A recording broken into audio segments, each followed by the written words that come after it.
Welcome to the Book Nook. I'm so glad you're here. Yeah, thanks for joining us. We are a community dedicated to exploring, the most impactful, truly transformative books in self-help, spirituality, psychology, and just overall personal growth. The ones that really change how you see the world. Exactly. And today's deep dive is, well, it's a massive one. Oh, it really is. We are getting into becoming supernatural, how common people are doing the uncommon by Dr. Joe Dispenza. Such a paradigm-shifting book. It totally is, because our mission today is to do a really deep dive into these incredible discoveries where, like, quantum science, neurobiology, and ancient mysticism all sort of collide. Right at the intersection of all three. Right. To give you, the listener, an actual blueprint for transcending the limitations of your past. Which sounds like a huge promise, I know. It does. And to kick things off, I want to start with a story from Greg Braden's foreword to the book. Oh, the cave story. I love this one. It's so wild. So picture this. It's the spring of 1998, high up in the remote, oxygen-starved mountains of the Tibetan Plateau. Middle of nowhere. Literally. Yeah. And this modern scientist, Greg Braden, finds himself staring at what should be a physical impossibility. Right. He's inside this cave that used to belong to an 11th century poet and mystic named Ujetsen Milarepa. A very famous yogi. Yeah. And local history says that 800 years prior, Milarepa was standing in this exact cave with his students, and he just placed his open hand against the solid rock wall. Just pushed it right in. Pushed his flesh straight into the stone like it was made of wet clay or something. Which, defies all laws of physics. Completely. Yeah. But when Braden put his own hand into the impression left behind, his fingers fit perfectly into the ancient yogi's handprint. Wow. And when he shined his flashlight around the cavern, he saw even more handprints. It wasn't a trick. It was a documented violation of Newtonian physics. It's just staggering. So why does a story like this matter for us today? Well, what's fascinating here is that to understand what happened in that Tibetan cave, we have to look at how consciousness itself works. Because when Braden asked his Tibetan guide, what was Milarepa thinking when he did this, the guide didn't say it was magic. He didn't claim it was some, superpower. Exactly. He explained that the yogi's deep meditation had just fundamentally altered his perception of separation. Oh, I see. Milarepa didn't view the rock as a barrier. And more importantly, he didn't view himself as separate from the rock. So it's all about belief. Right. If you believe a cave wall is an absolute barrier to human flesh, well, your reality is going to reflect that limitation. Because that's the rule you've agreed to. Exactly. But his consciousness superseded the physical density of the matter. He broke the laws of physics because he first broke the biological limits of his own beliefs. Okay, hold on. I need to wrap my head around this right out of the gate. It's a lot, I know. Because asserting that human belief can melt solid rock sounds like a massive leap for anyone who took, high school physics. Fair point. We're taught that matter is matter, and the mind is just a byproduct of the brain. But you're saying the causal arrow points the other way. That's exactly what Dr. Dispenza's modern clinical data is showing. Really? Yeah, it leads to a conclusion that mirrors what these mystics figured out centuries ago. Our physical bodies, our biological health, all the circumstances of our lives exist as they do, mostly because of consciousness. That is just so wild to think about. I mean, the Newtonian model, the idea that the universe is just this giant, predictable machine made of solid parts, it's only one way of interacting with reality. Right. It works for, dropping an apple. Exactly. It's accurate for calculating the trajectory of an apple falling, but it completely falls apart when we look at the building blocks of reality at the subatomic level. Down in the quantum realm. Right. At the quantum level, reality isn't fixed at all. It's highly responsive to observation. Consciousness itself. Exactly. So if human attention and belief can theoretically alter matter, the obvious question is, why aren't we all doing it? Right. Why aren't we all putting our hands through walls? Yeah. Why are we so deeply bound by the laws of physics? And more painfully, by the limits of our own bodies and our pasts? That is the million-dollar question. If we want to understand how to become supernatural, we first have to dissect what keeps us so relentlessly natural. We have to look at the trap of survival mode. Yes. And the book illustrates this with a really tragic, modern case study. The story of Anna. The story of Anna. Let me set the scene for you guys listening. It's a heavy one, but so important. It is. So, picture a sunny Sunday afternoon in Amsterdam. The French doors in Anna's living room are open. There's a breeze. Birds are chirping. Sounds perfect. Her 12-year-old son is reading on the sofa. Her 11-year-old daughter is upstairs singing. Just a normal weekend. Right. Yeah. And Anna is a highly successful psychotherapist. She manages a major psychiatric institution. On paper, everything is idyllic. But there's a catch. Yeah. She's sitting in a red leather chair reading, but there's this localized tension. Her husband had left the house early that morning while she was in the shower. Without saying a word. Exactly. He didn't say where he was going. She had tried calling him multiple times, and he wasn't answering. So that anticipation of something being wrong is already, subtly shifting her baseline biology. Priming her for a shock. Right. Her nervous system is getting ready for an alert. Then, at 3:30 p.m., the doorbell rings. She opens the door, and there are 2 police officers. Oh, man. They ask to come inside, and they deliver the news that just shatters her reality. Earlier that morning, her husband had jumped off one of the tallest buildings in the center of the city. Just awful. The fall was fatal. And the moment she hears these words, her body undergoes this violent physiological reaction. The biological cascade begins. She gasps for air. She starts shaking uncontrollably. Her neck and shoulders stiffen up into rigid blocks, and she gets this intense, hollow ache in her gut. Let's unpack the exact science of what's happening in her body right there. Please do. Because the moment her brain perceives this catastrophic news, the amygdala, which is the brain's threat detection center, sounds an alarm. It's like the siren going off. Exactly. It sends a distress signal to the hypothalamus, which acts like a command center. Okay. And then the hypothalamus turns on the sympathetic nervous system. The fight or flight response. Right. Instantly, her adrenal glands pump massive amounts of adrenaline and cortisol into her bloodstream. Her pupils dilate to take in more visual info. It's just scanning for threats? Exactly. Her heart rate and respiratory rate skyrocket to get oxygen to her muscles. Blood is literally shunted away from her digestive tract, which, by the way, explains that hollow ache in her gut. Oh, because digesting food doesn't matter if you're in danger. Right. Digesting breakfast is irrelevant when you might die. So the blood is pushed toward her extremities so she can run or fight. And her cognitive function shifts too, doesn't it? Like she's not pondering abstract philosophy right now. Not at all. Blood flow moves away from the rational, creative prefrontal cortex and shifts straight to the primitive hindbrain. Pure instinct. Pure instinct. Her immune system even dials down to conserve energy for immediate survival. Biologically speaking, this is an incredibly elegant and brilliant evolutionary mechanism. For a short-term crisis. Exactly. If a predator attacks you, this cocktail of chemicals gives you the superhuman strength and speed to survive the next 5 minutes. Right. I totally understand the mechanism for surviving a physical threat. It's like running from a bear. Yeah. But here is where the human system seems, fundamentally flawed. The event ended. Police left. The police eventually left. The immediate localized crisis of receiving the news was over, but her stress didn't end. No, it didn't. Like if we look at an animal in the wild, a deer that outruns a coyote, once the threat is gone, the deer literally shakes off the excess adrenaline and goes back to grazing. It returns to homeostasis. Right. But humans don't do that. And that discrepancy is entirely due to the size and complexity of the human neocortex. Because we can think about it. Right. Because we possess such a highly developed forebrain, we have the unique capacity to turn on the stress response by thought alone. Wow. We don't need a physical bear in the room. We don't even need the police officers standing in the hallway. We just need the memory. Exactly. Yeah. We can sit perfectly still in a safe room, think about a past trauma or anticipate a future disaster, and our brain will signal the body to produce the exact same cascade of stress chemicals. I always think of it like this analogy. It's like running from a bear, surviving, going home to your safe house, sitting on your couch, and strapping on a VR headset that forces you to relive the bear attack in high definition. Over and over again. You're just repeatedly hitting play.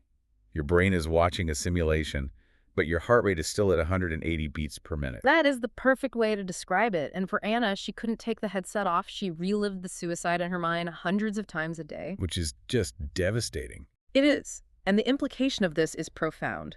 The human body does not know the difference between an actual physical event happening in external reality and a memory of an event generated entirely within the mind. So to Anna's cells, to her biology, her husband was committing suicide 100 times a day. Exactly. Let's drill down into the neurology of a memory here, because this explains why we get trapped. Yeah. How does it actually wire in? Well, when an event happens, our senses record the experience, and clusters of neurons in the brain organize into networks. The brain takes a snapshot. Right, a snapshot of the Yeah. environment. And when those neurons fire together and wire together into a specific pattern, the brain releases a chemical. Okay. That chemical signature is what we call an emotion. Oh, wow. So emotions are literally the chemical residue of past experiences. That's exactly what they are. So when Anna was remembering the event, she wasn't just like recalling cold facts. No, she was actively reproducing the exact chemistry of shock, grief, and betrayal. Her entire state of being became biologically anchored to the past.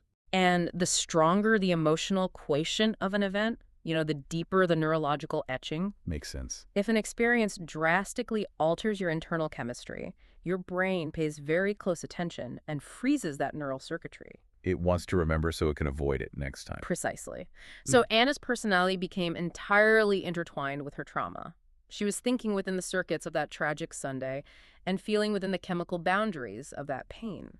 And the compounding effects of this chronic survival state were catastrophic for her physical health. Just devastating. She couldn't work. She discovered massive hidden debts left by her husband. She lost her home, had to uproot her kids. All these external stressors just kept stacking on top of the internal loop. Exactly. And because no biological organism is designed to live in a state of continuous emergency, her physiology just began to break down. The immune system cannot sustain its function when cortisol is chronically elevated. It's just a biological fact. Right.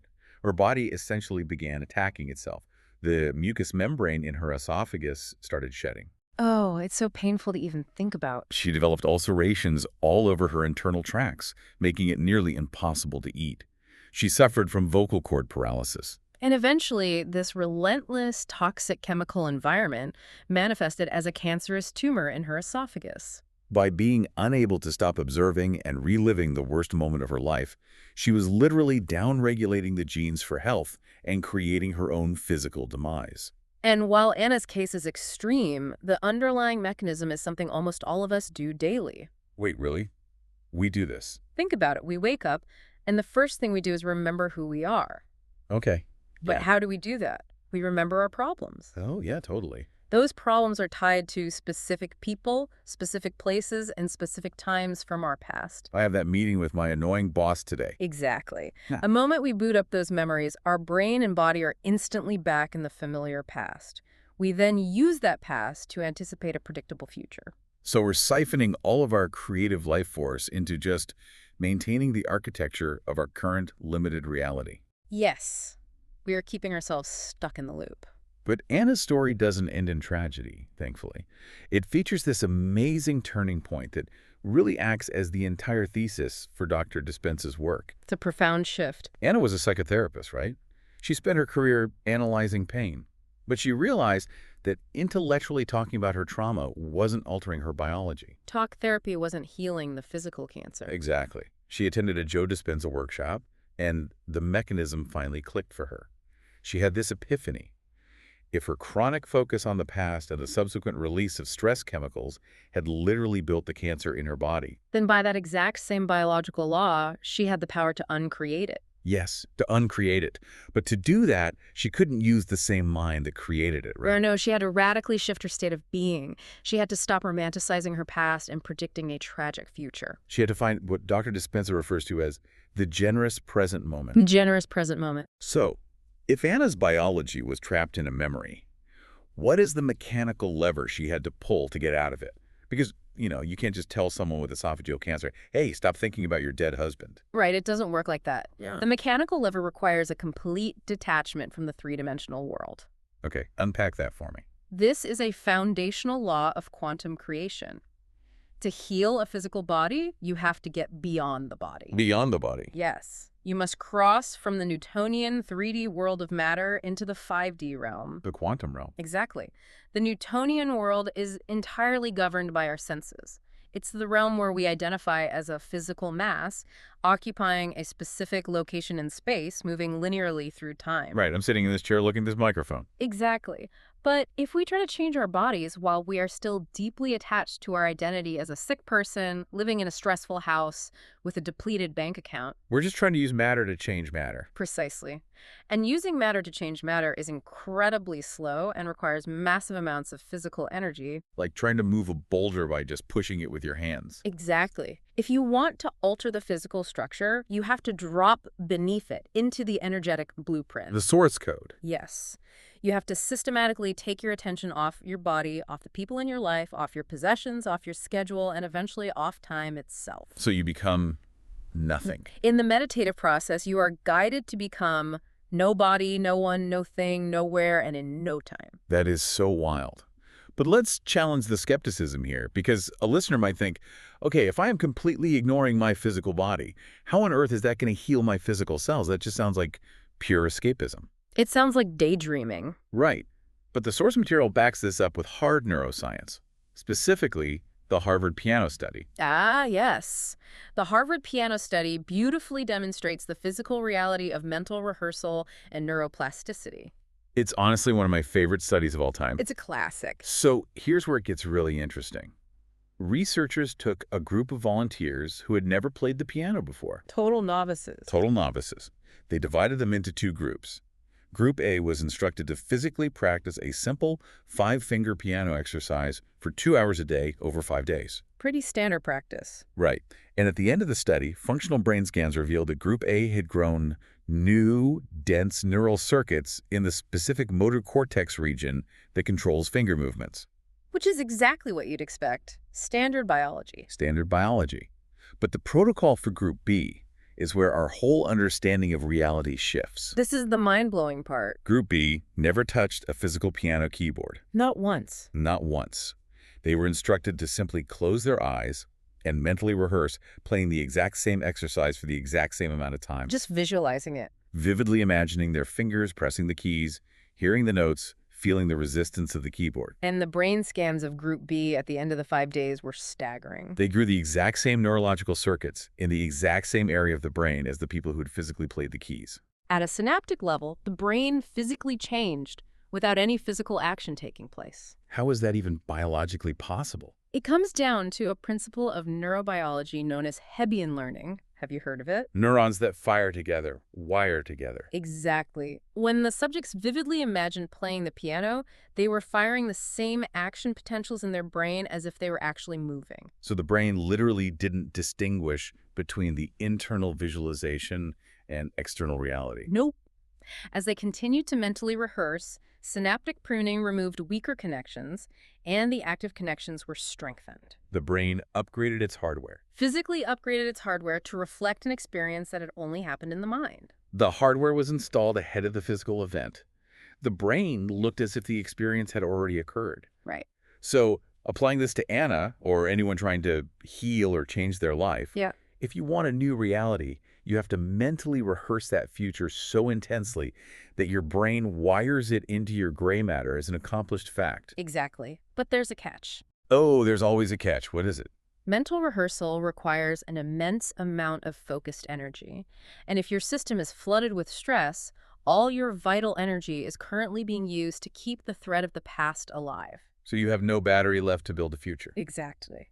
This introduces the absolute necessity of reclaiming your energy. Let's look at the physics of an emotion. Okay. Emotions are literally energy in motion.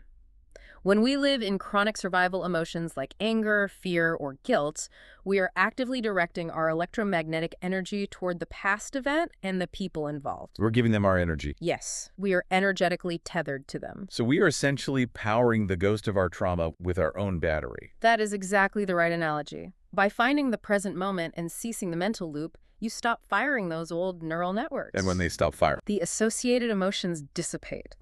You break the energetic bonds to your past. And clinical measurements from Dr. Dispenza's team show that when students liberate this trapped energy, they build a quantifiable, highly organized electromagnetic field around their bodies. Oh, wow. They transition from operating as a dense particle of matter to operating as a wave of energy. Which is the price of admission to the quantum field. Yes, yes. Once you struck away your identity, your name, your disease, and your past, and you enter that void, that blackness of the generous present moment, you're no longer in the 3D world. You have entered the 5D reality. But we need to ground the concept of the quantum field in actual physics because, the term gets thrown around a lot as a catch-all for mysticism. Yeah, people use it to sound smart without knowing what it means. Exactly. In quantum mechanics, the fundamental nature of reality is not solid matter. Right. If you zoom in on an atom past the nucleus and the electrons, it's 99.9999% empty space. But it isn't actually empty? It's not. No. It is filled with frequency and energy. The quantum field is an invisible field of pure intelligence and information that exists beyond space and time. It is the underlying fabric of all material reality. Let's use an analogy to make this concrete for everyone listening, but let's upgrade it from the typical ideas. Sure. Think of the quantum field like a state of quantum superposition, like the famous Schrodinger's cat thought experiment. Right. Before you open the box, the cat exists in a mathematical probability of being both alive and dead simultaneously. Right. All potentials exist at once in an uncollapsed state. So the quantum field is an infinite landscape of uncollapsed probabilities. Yes. Like an infinite invisible radio dial. The frequency of you being perfectly healthy already exists. The frequency of you being wealthy exists. The frequency of the mystical experience exists. They are all hovering there as pure invisible potential. And the mechanism that forces those potentials to become a physical reality is observation. Observation. Yes. This was demonstrated in the famous double-slit experiment in quantum physics. Oh, right, where the particles change behavior when they're watched. Exactly. Scientists discovered that an electron exists as a wave of infinite probabilities when it is unobserved. It has no physical location. It's everywhere and nowhere. But the exact moment a scientist measures or observes the electron, the wave function collapses. The invisible energy condenses into a physical particle in a specific location in space and time. So the attention of the observer literally turns energy into matter. Yes. And the implication for human biology and destiny is monumental.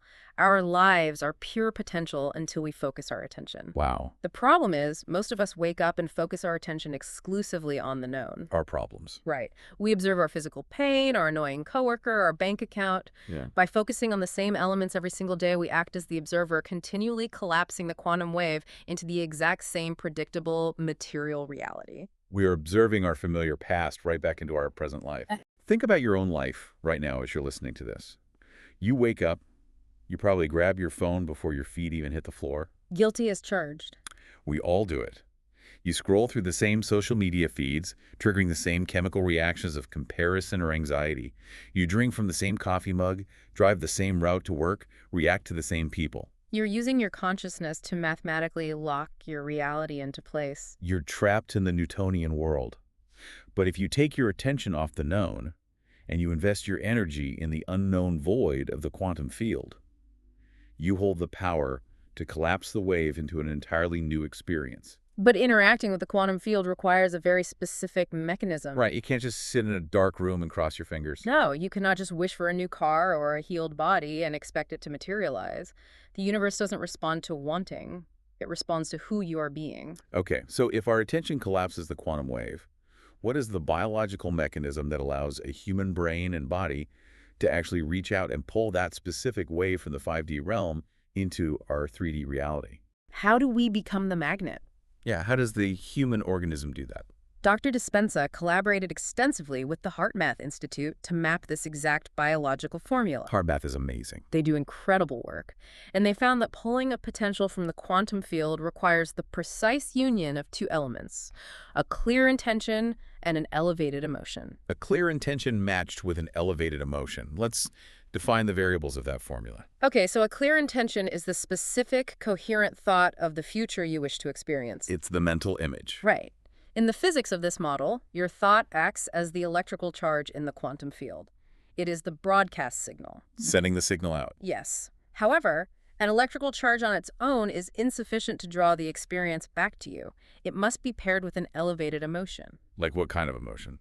Feelings such as profound gratitude, joy, inspiration, or unconditional love.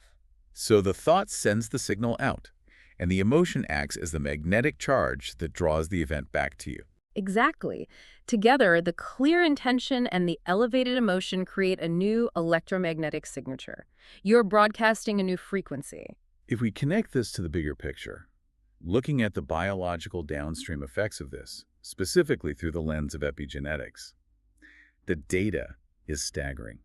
It really is. For decades, the central dogma of biology was that our genes control our destiny. Right. DNA was the master blueprint. If you inherited a gene for a specific cancer, you were doomed to express it. But epigenetics, which translates to above the gene, proved that DNA is not a static blueprint. It's more like a dynamic switchboard. Right. Epigenetics shows us that the environment signals the gene. Exactly. The cell membrane reads the environment and sends chemical messages to the nucleus, which then alters how the DNA is read. Okay, so tie this back to what we established earlier. Well, we established that emotions are the chemical end products of experiences in our environment. Therefore, when you feel an elevated emotion, when your body is flooded with the chemistry of joy or gratitude, your cells believe you are in a completely new, safe, and thriving environment. The body cannot distinguish between an external event causing the joy and the internal thought causing the joy. Right. So by combining the clear intention of a healed body with the elevated emotion of gratitude, you are literally sending new chemical signals to your DNA. The protein sleeve unwinds. The protein sleeve around the DNA unwinds, and new genetic information is read.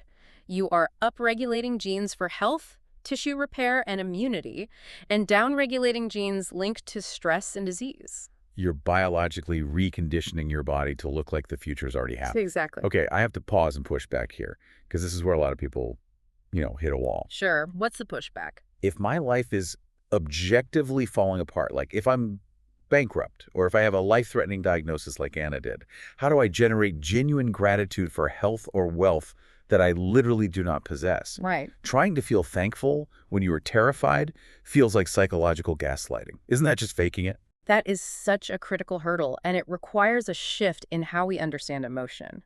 It is not about gaslighting yourself. It is about state regulation. State regulation. Yes. You are teaching your body emotionally to understand what your mind knows intellectually. Consider the mechanics of gratitude. When do you typically feel gratitude? Well, usually after something good happens, like Yeah. if someone hands me a check for $1 million, or if the doctor calls and says the tumor is benign, I immediately feel overwhelming relief and say thank you. Right. Gratitude is the ultimate state of receiving. Biologically and psychologically, we only feel true gratitude after the event has occurred. Okay. Therefore, if you can cultivate a state of gratitude before the physical manifestation, your body's autonomic nervous system assumes the event has already happened. Oh, wow. If you are sitting in meditation desperately wishing and hoping for health, what is the actual emotion you are broadcasting? Lack. I'm broadcasting the absence of health. And the quantum field responds to that signature of lack by providing more of it. To change the signal, you must practice the elevated emotion until it becomes your new baseline. So you aren't faking reality. No, you are using the plasticity of your nervous system to build a new physiological baseline. You are practicing the state of being healed until your biology catches up to the broadcast. It's treating emotion as a skill, like a muscle that could be consciously flexed, rather than just an involuntary reaction to the outside world. Exactly. This transitions perfectly into the mechanics of how people are actually doing this, because understanding quantum physics and DNA methylation is fascinating, but, what does the daily protocol actually look like? We need to look at the practical tools. Yeah. How did Anna and thousands of other students practically execute this? Well, the clinical application relies heavily on specific breathing techniques and meditative tools designed to manipulate cerebrospinal fluid and brainwave states. Let's dissect the breath technique first. If our survival emotions trap our energy in the lower half of our bodies, how do we physically move it? When we experience chronic stress, fear, or guilt, that energetic and chemical density tends to pool in the lower 3 energy centers of the body: We go where? the gut, the reproductive area, and the lower back. To create a new reality, that vital energy must be liberated and moved up the spinal column to the brain. Okay. Dr. Dispenza utilizes a specific breathing technique to accomplish this. It involves taking a slow, deep inhalation while simultaneously contracting the intrinsic muscles of the perineum, the lower abdomen, and the upper abdomen. So it's almost like using your physical muscles as a mechanical pump. That is precisely what it is. The spinal cord is housed in a closed system containing cerebrospinal fluid. By contracting those lower muscles while inhaling and holding the breath, you are creating mechanical pressure. Pushing it up. Yes, literally pumping the cerebrospinal fluid up the spinal column against gravity toward the brain. You are squeezing this stuck survival energy out of the lower body and pushing it up into the higher centers of creation. Exactly. It restores the body's energy field. And then there are the tools used to bypass the analytical mind. Because no matter how much you breathe, if your inner critic is screaming that this is impossible, you aren't going to collapse any new waves. Right. The analytical mind, often associated with the default mode network in the brain, is highly active during our normal waking state. Which is beta brainwaves, right? Yes. Beta waves are fast, erratic, and excellent for analyzing threats, but terrible for deep change. To reprogram the subconscious, we have to slow the brainwaves down into alpha or theta states. Usually we do that by just closing our eyes and meditating in silence. But Dr. Dispenza uses a tool that completely subverts that process, the kaleidoscope. The kaleidoscope is a brilliant method for inducing trance states while the subject is still awake and conscious with their eyes open. It sounds like something out of a sci-fi novel. Students sit in a dark room and stare into the center of a massive spinning geometric fractal pattern. Right. And the visual cortex attempts to process these incredibly complex, shifting fractal patterns. Because the visual information is so dense and nonlinear, it effectively overloads the analytical networks of the brain. It just crashes the system. Essentially, yes. The brain cannot categorize or predict the pattern, so the analytical mind surrenders. The brain waves naturally slow down from beta into alpha and often into the highly suggestible theta state. And right at the peak of that suggestibility, when the analytical door is wide open, they switch off the kaleidoscope and play what's called a mind movie. Yes, the mind movies. A mind movie is this customized video montage created by the student. It's filled with specific images, videos, and affirmations of the exact future they want to create, set to a piece of highly emotionally resonant music. And because they are watching this movie while in a theta state, their brain doesn't analyze the images and say, that's not my house or I'm not that healthy. Right, the subconscious mind just accepts the imagery as literal current reality. They're programming their new neural architecture with eyes wide open. It's incredibly effective. The case studies from the book show just how rapidly this works. Let's look at Tim's story. Tim's experience perfectly highlights the critical element of surrendering the how. Yeah. So Tim attended an advanced retreat in Seattle. The retreat fell around Halloween, so the instruction was to come dressed as your future self. A really fun exercise. Yeah. Tim had this deep desire to become a Swami, a devoted mystical teacher. So he arrived in full traditional Swami robes. Fully committed? Fully committed. During the event, the students were given physical keys as a symbolic prop to represent unlocking the door to their new lives. Tim had a clear intention for his future, but his current 3D reality was vastly different. He was struggling financially and living in a cramped, stressful environment. In the Newtonian model, if Tim wanted a new house and the freedom to be a spiritual teacher, he would have to obsess over the logistics. He'd need a financial plan, a mortgage application. A strategic career shift. He would be using matter to try and alter matter. But using the quantum model, Tim didn't force any of that. He simply practiced his mind movie, utilized the breathing techniques, and sustained the elevated emotion of his future Swami self. He broadcasted the frequency. And a few weeks after the retreat, a wealthy acquaintance contacted Tim completely out of the blue. Just out of nowhere. Yeah. This person owned a massive, beautiful estate and needed someone trustworthy to live there and manage the property, entirely rent-free. Tim was handed the literal key to a new life that matched his exact intention without orchestrating a single logistical detail. That is just, it's magic, Yeah. but it's science. And we see the exact same mechanism with physical healing in the story of Ginny. Ginny's story is remarkable. She was dealing with severe chronic back and leg pain. She had lost her mobility and her quality of life. At the retreat, she didn't focus her intention on making the pain go away. Because focusing on the pain going away is still focusing on the pain. Exactly. It keeps the attention anchored to the disease. Right. She engaged in the coherence practices and surrendered completely to the unified field. She focused on the emotion of wholeness and joy. And during a deep meditation, she felt this immense wave of energy, and her pain just vanished. What Tim and Ginny successfully executed is the art of getting out of the way. Letting go of control. Yes. You establish the clear intention, you generate the elevated emotion, and then you relinquish the timeline and the method to the quantum field. The field organizes the event in a way that is usually entirely unpredictable. Healing the physical body and manifesting new opportunities, like a beautiful home, is incredible. But becoming supernatural pushes the boundaries even further. Oh, we're just getting started. Yeah, it asks what happens when we use these tools not just to fix our 3D lives, but to fundamentally alter our perception of reality itself. It's about peering behind the veil. We have to talk about the pineal gland. Ah, the pineal gland. This is where neurobiology intersects with profound interdimensional mysticism. Historically, this gland has been so revered, like Descartes called it the seat of the soul. He did. But modern science actually provides a deeply mechanical understanding of what it does. It acts as an organic, biological radar antenna in your brain. It really does. Let's look at the anatomical structure of the pineal gland. Inside this tiny pinecone-shaped gland are microscopic piezoelectric calcite crystals. Piezoelectric. Yes. The term piezoelectricity refers to a material's ability to generate an electrical charge in response to applied mechanical stress. Like the quartz crystal in a watch or the clicker in a standard lighter, you apply physical pressure and it creates a spark. Precisely. Now recall the breathing technique we discussed, contracting the lower muscles to pump cerebrospinal fluid up the spinal cord. Okay, yeah. When that fluid rushes up into the brain, it hits the pineal gland. The fluid exerts intense mechanical pressure on those tiny calcite crystals. So the mechanical pressure activates the piezoelectric effect. The crystals become electrically charged. And an electrical charge in motion creates an electromagnetic field. The pineal gland is suddenly surrounded by its own highly sensitive electromagnetic field, effectively turning it into an active antenna. Wow. Once activated, it has the capacity to transduce or tune into invisible frequencies from the quantum field that exist far beyond the spectrum of normal visible light.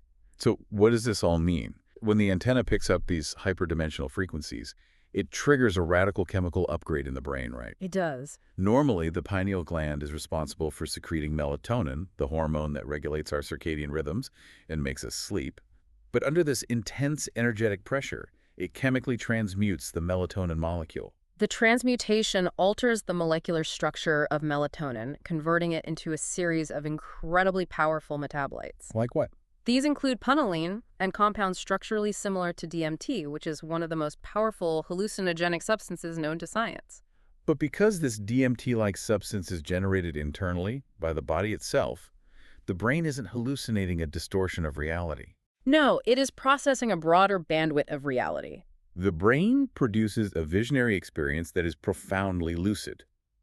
Because the information is coming directly from the quantum field via the pineal gland, rather than through the sluggish external senses of the eyes and ears, the experience feels more real than our everyday physical world.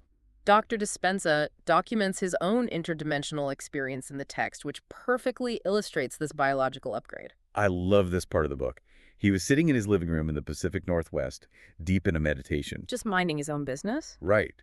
Suddenly, in his internal vision, he saw a highly detailed pocket watch covered in ancient symbols.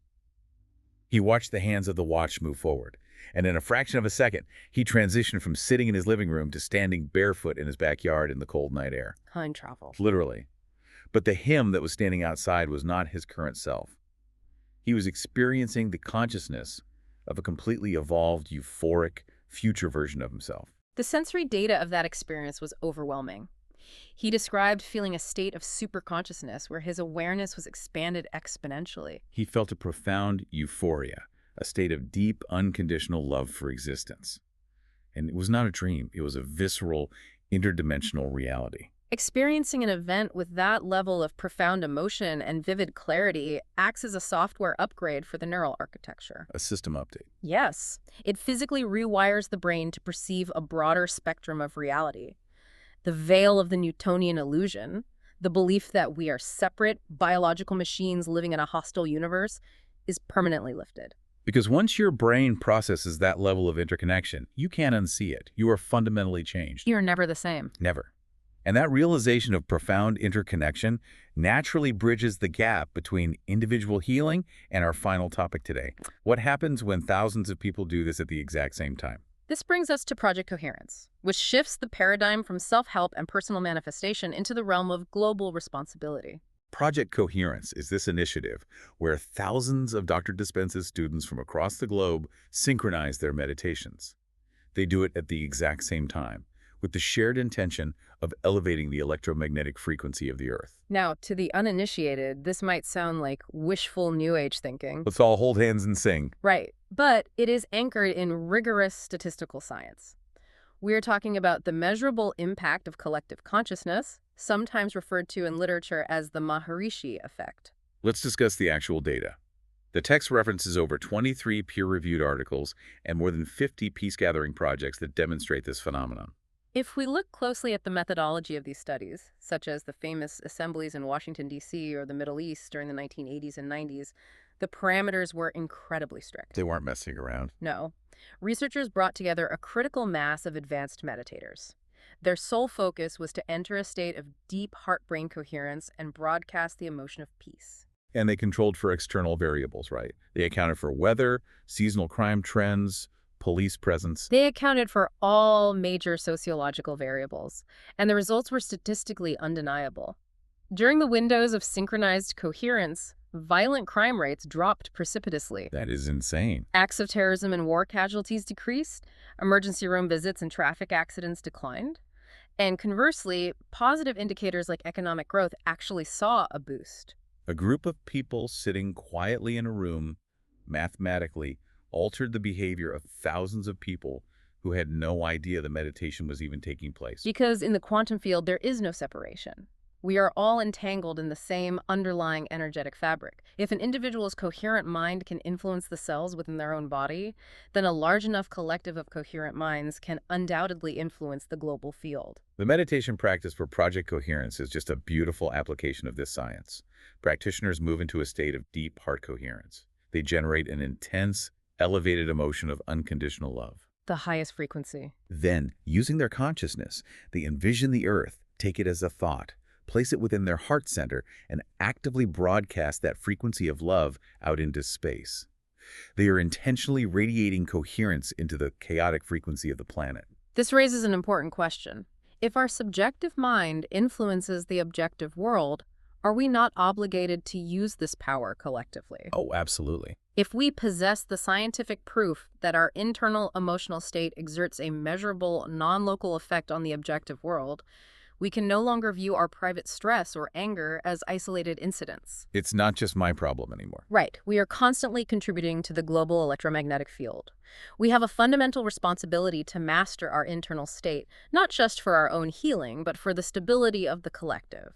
It is the ultimate antidote to the relentless narrative of fear, division, and helplessness that dominates our modern environment. It is humanity taking its power back at the most fundamental subatomic level. We have journeyed through an immense amount of complex science today. We truly have. I mean, we started by examining the handprint in the Tibetan cave, proving that reality bends to consciousness. We dissected the tragedy of Anna's survival mode. Mapping exactly how chronic stress hormones trap our biology in the past. And literally downregulate our genes toward disease.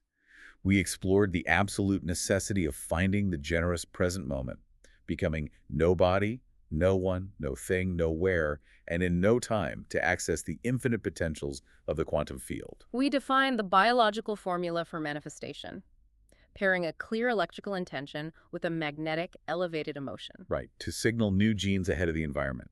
We analyzed the mechanics of the breath, Yeah. the flow of cerebrospinal fluid, and the piezoelectric activation of the pineal gland to transduce mystical experiences. And ultimately, we scaled that individual power up to see how collective coherence can measurably heal the planet. Becoming supernatural matters profoundly. It's an absolute masterclass for anyone who feels trapped by a traumatic past, anyone seeking deep physical healing, or anyone just insanely curious about the outer limits of human consciousness. It proves that you are not a victim of your genetic code.